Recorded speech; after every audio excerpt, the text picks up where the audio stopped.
Give you a full review of the crane and outside stuff. It's the remote. It's all pretty standard. I mean, there is lights that can be controlled with the boom. They're on, right there on the secondary and at the main area. They're all LED. But also, what I thought was cool is there's an LCD screen too, and it'll let you know what percentage you are out, how much further you can go, until you're maxed out. Pretty cool. It'll let you know error codes, stuff like that. But you can kill the truck. I don't know if y'all can hear, but it's running.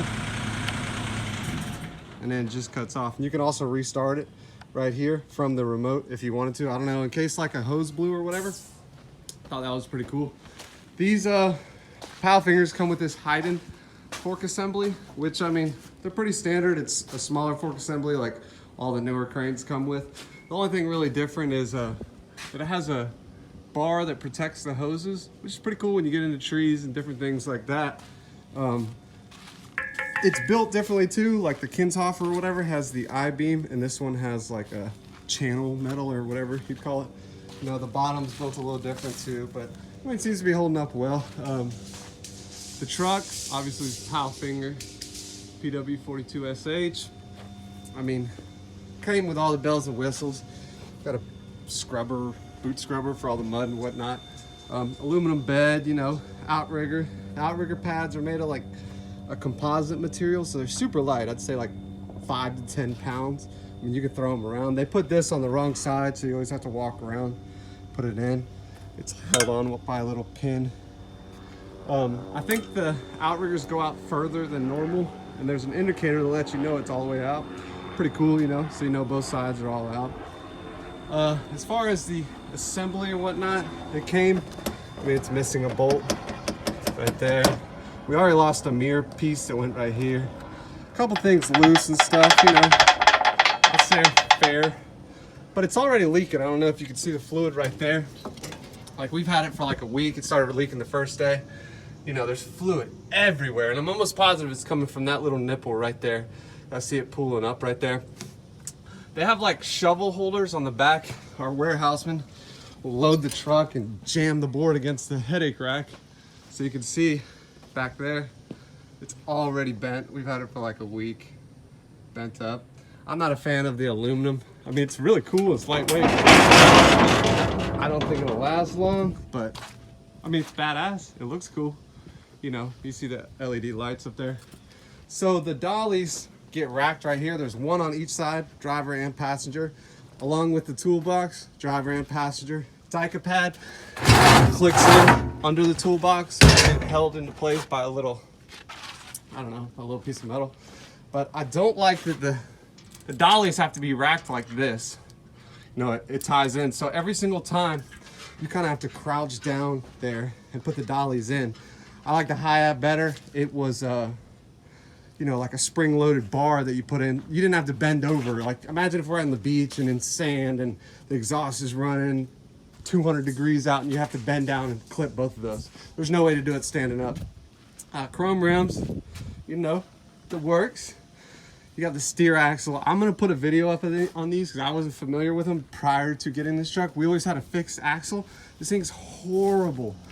Like, it's probably like, 6-8 inches off the ground. Cones on the back, really cool. We didn't have any on our last truck. That's a big safety thing, so they're always with us. Here's the back side. I like this. A lot of these end up breaking off because people ride with the boom back there. Seems pretty stout. We got the strobe lights all on the back. We got the axle right here. It's already throwing gear oil. I think it's leaking right here. You see it all slung around right here.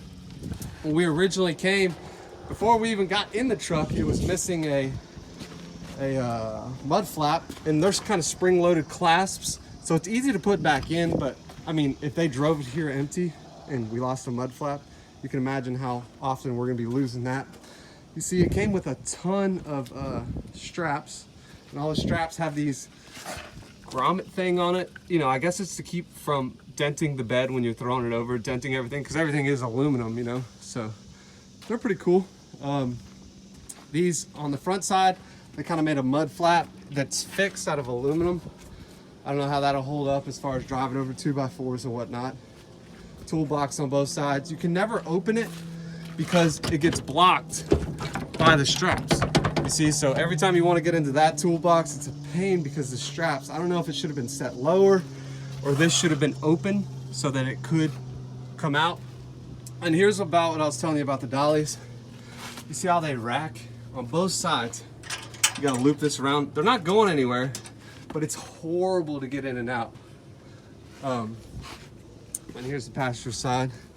This one, the pad's on the right side, so whenever you hit the handles, and they have a face indicator on which side you're supposed to use. See, these are mine, you know, while I'm over here, and these are the opposing side. Same thing over there. If you see the guy with the hat on, those are your controls. Makes it super cool. There's that piece that I'm missing on the other side. But this is on the correct side. I can just rack the outrigger and then put the pad on there without having to move. These are the sensors I was telling you about that'll let you know that the outrigger is completely in stow. If this isn't clicked in, that indicator on the top side will go off. So that's her. Strobe lights on the front. I don't think we got them running, but that's her. All in all, I think the hype is real. Like, the Palfinger will stretch out further than any crane that I've used, and that's not just me blowing it up or whatever. Like, the load charts prove that. It's very strong, man, very responsive. You can lean board just by tapping the secondary and adjusting it, but we'll see how she holds up. But all in all, I think she's a strong crane.